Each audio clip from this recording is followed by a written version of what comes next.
Back in 1965, a group of 6 teenage boys made worldwide news and were eventually dubbed the real-life Lord of the Flies.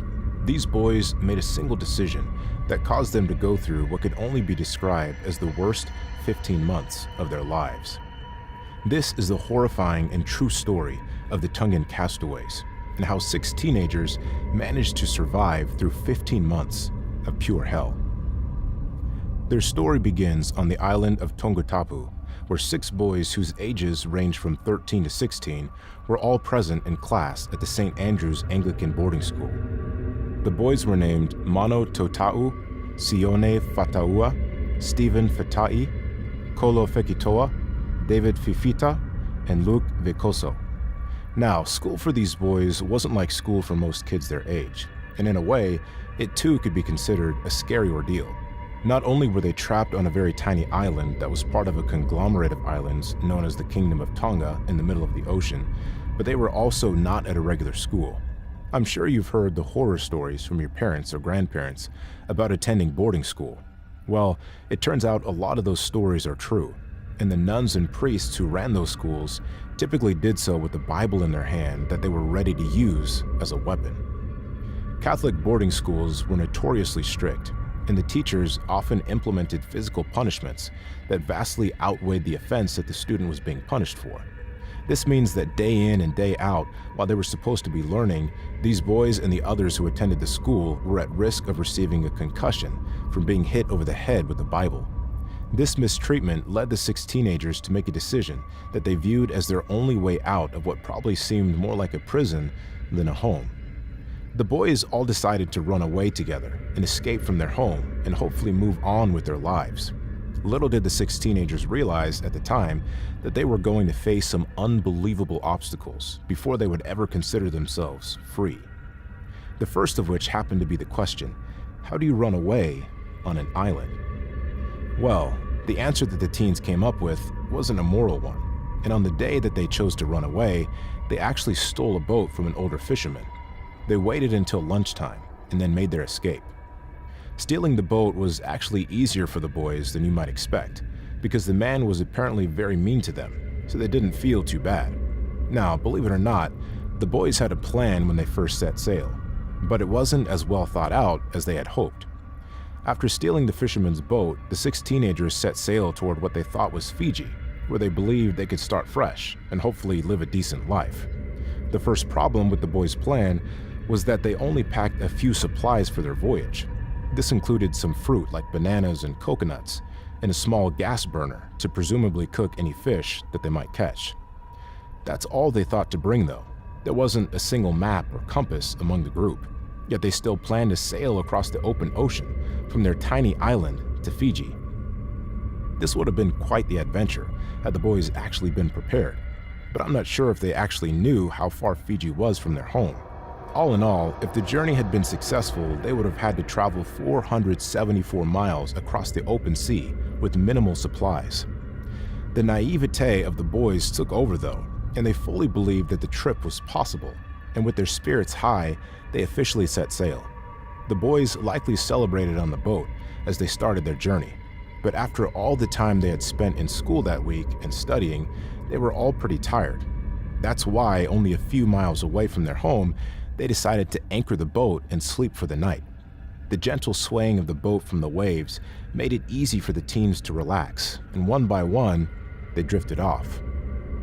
The boys slept for a couple of hours before being woken up by the sound and motion of violent waves as they slammed into the boat. To the group of runaways' horror, they unintentionally anchored themselves right in the path of a massive storm. Waves crashed into the side of the boat, and the boys all went into a panic as they tried to get a grip on the situation. But it was too late. Before they could do anything, the storm broke the rope that tethered the anchor to the boat, and it wasn't long after that the sail and rudder were destroyed as well. Lucky for the boys though, the boat managed to stay upright through the storm, and by the time it passed, they had all survived. Only now, they were drifting out in the middle of the ocean, with no way to determine or control their direction. The fate of these 6 boys was officially up to the currents. For the next 8 days, the boys simply drifted along with the current and did what they could to try to survive. They attempted to collect rainwater in one of the hollowed-out coconuts that they had brought, but they didn't get much. According to a source, they only ever had enough water for each of the boys to have a single sip in the morning and a single sip before bed. To make things worse, they took turns fishing as they drifted along, but didn't manage to catch a single one. As the days passed, and with their boat at the mercy of the waves, it was slowly starting to fall apart. All of them knew that it wouldn't be long before they had no choice but to get into the water and hope to be rescued. Though everyone knows that wouldn't have been likely to happen. Suddenly, on the 8th day of drifting, the boys spotted what was sure to seem like a miracle for them. On the horizon, they could see a small island that only spanned about half a mile. The island appeared to be surrounded by steep cliffs and littered with rocky beaches. That being said, the boys realized that their only chance at survival was to make it to that island, but they couldn't do it in the boat. One by one, Mano, Sione, Stephen, Kolo, David, and Luke jumped into the water, and using planks that they salvaged from the boat, they swam toward the island. It's said that it took nearly 36 hours for Mano to reach land, and he was the first one. Despite not being able to stand due to hunger and dehydration, Mano yelled out to the rest of the group that he had made it safely. It wasn't long before he was joined by the rest of the group, as they were all prepared to use the skills they learned growing up on an island like Tongatapu to the test. These boys had no idea just how long they would be trapped on that island, but they knew that survival was the key. They were all obviously desperate for food and water, but their struggle was only just beginning. At first, they tried to catch seabirds for their meat, and on the few occasions that they actually got one, they even drank its blood for the nutrients.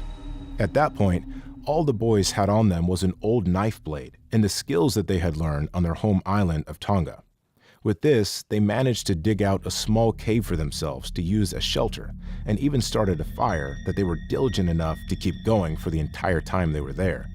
As time went on, with their skills, the boys eventually managed to set up a small food garden for themselves that would eventually help sustain them. For a freshwater source, they gathered up hollowed-out tree trunks that they then used to catch rainwater, which kept them all hydrated while they were on the island. They eventually even had a pen that they used to keep chickens that they caught in them, which they used for eggs. The boys ended up dividing their work duties evenly, with 2 of them working on the food and cooking, 2 of them working on the gardening system, and the final 2 being on guard duty, meaning that they had very little time for relaxation, at least not at first. Eventually, the boys would become more comfortable, and at one point even built a makeshift badminton set. Now, even though these boys were in a terrifying situation, they came up with an amazing system to keep themselves calm and friends. If any of them were to get too upset or angry, they had a policy that the person who was disgruntled would take a time out. This means they would be left alone for the next couple of hours while they cooled off. Believe it or not, this turned out to be a great system because all of the boys managed to get along and work really well together as they survived over the next 15 months. The boys all managed to keep their spirits up by singing at night and praying when they had the time. All in all, they were doing the best they could with what little they had.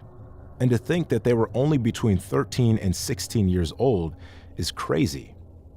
About 3 months into their survival, their lives managed to get a bit easier when they discovered an old village left behind by the island's old inhabitants.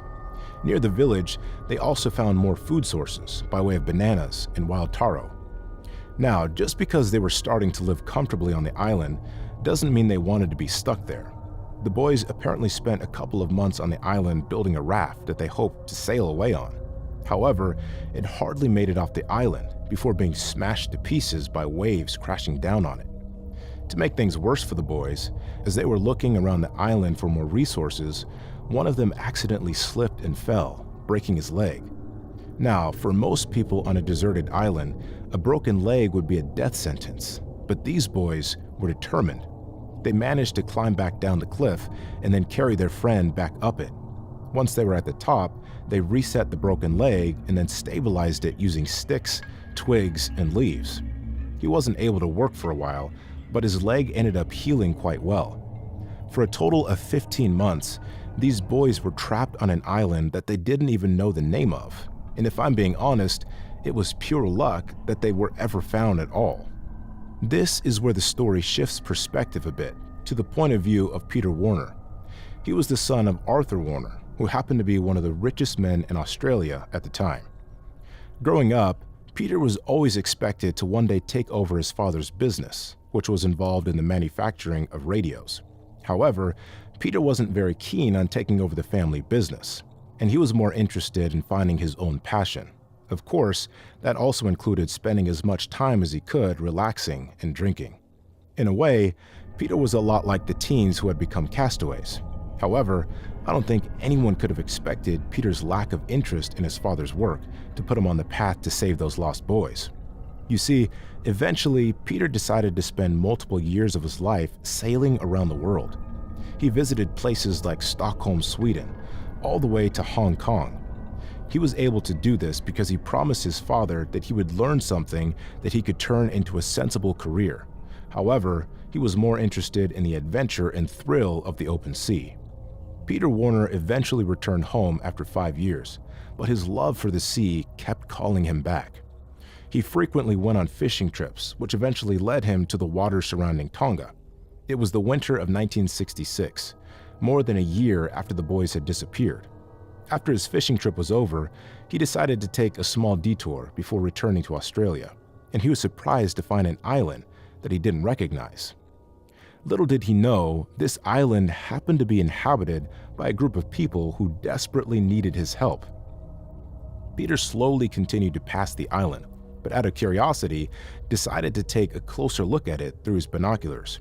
He was shocked when he noticed strange burn patterns on the cliff face, as if there had been controlled fires there. This was strange for a few reasons, one being that wildfires weren't very common in high humidity and rainy places, like tropical islands. The other reason was that if the burns were from wildfires, they would be much more random and span a longer area than the burn marks he was seeing. Just as Peter continued to look around, though, he noticed something that shocked him even more. As he was looking toward the brush near the beach, a young boy popped out of it. The sailor was taken aback by the boy who had hair down to his shoulders and wasn't wearing any clothes. Little did he realize he was looking at one of the Tongan castaways. As their stories intersected, the boy who saw Peter's boat immediately rushed into the water and began swimming toward it. At first, Peter was very concerned for his own safety because at that time, some countries would strand prisoners or criminals on deserted islands as their punishment. Peter wasn't sure who the person swimming toward him was, so he prepared himself for the worst. The boy, who turned out to be Stephen Fatai, approached the boat and in very clear and well-spoken English introduced himself. He said, "I'm Stephen. There are 6 of us, and we believe we've been stranded for nearly 15 months. Peter was still surprised by the entire situation, and before putting himself in any more danger, he decided to radio the capital of the Tongan Islands. The operator was ecstatic to hear that someone had found the boys and confirmed to Peter that they were in fact castaways. Now, as I've said, by this point in time, the boys had all been missing for 15 months, and at the time, everyone believed that they were dead. Even their families believed it, with all of the boys having funerals held in their honor. After learning that Stephen was telling the truth, Peter and Stephen took a smaller boat to the shore to gather up the rest of the teenagers and bring them safely home. It's needless to say, Peter was shocked at what he saw, because by the end of their 15-month journey on the island, the boys had made a relatively sustainable home for themselves. After the boys were recovered, it was revealed that they had drifted nearly 200 miles away from their home and wound up shipwrecked on the island of Ata. The island had always been considered beautiful, and up until 1863, it was actually inhabited by the same people who left the remnants that the boys used for survival. Many people often wonder if the boys felt any sadness as they left the island that they lived on more than a year, but it's more likely that they were just excited to get home. However, not everyone was excited to see them, and the boys' tough journey wasn't over yet. As the boys and Peter left the island of Ata, they sailed to Tonga, where he was going to drop the boys off. However, before reaching the port, Peter's boat was met by authorities. They boarded the boat, and instead of making sure that the boys were safe, they placed them in handcuffs. Remember how this journey started for the Tonga castaways? They stole a boat. Well, it turned out that the old fisherman that they stole it from wasn't willing to let bygones be bygones and wanted to press charges.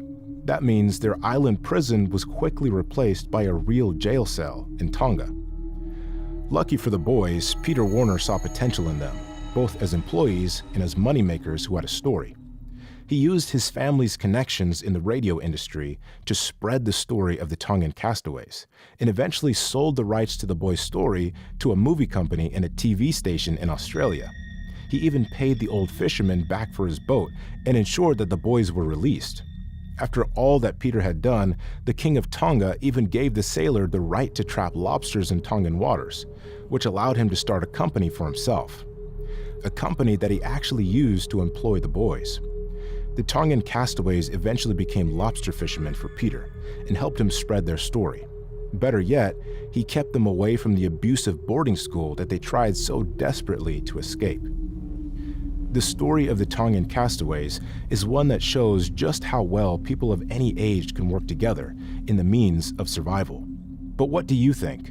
Would you be able to survive on the island of Atoll for 15 months like these teenagers? Be sure to let me know in the comments below.